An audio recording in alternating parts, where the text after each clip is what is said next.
Gothogya sai sung sa kai sa kha bai kok sao Kano no thari masia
Osumoi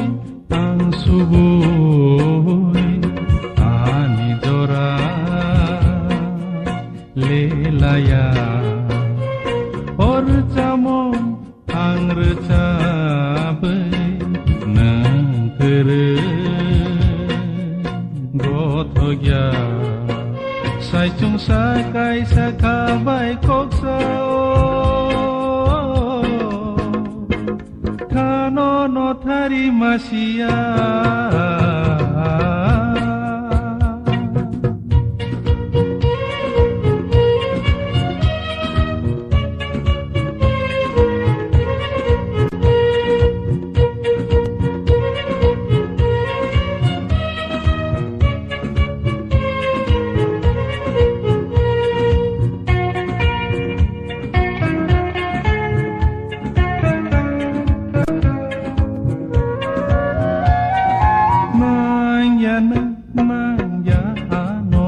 Thanani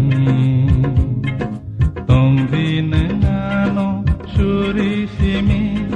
Nai thoma bara motombara Naya anor thanani Tongvi nengano suri simi Nai thoma bara motombara Payana biri Dagma tubuy Tapog dininikani harima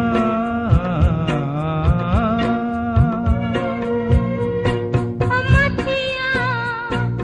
Kane Anikha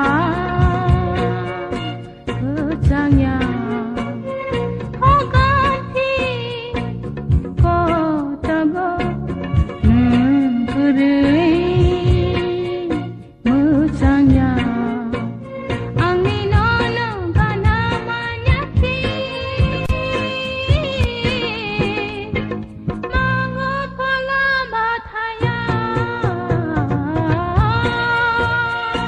Sumoy ang suboy ani dora lelaya or jamon ang recabe nang kere Gothogya sai chung sa kai sa kha bai kok sao Kano no thari masia Mga pula mataya Kano no thari masia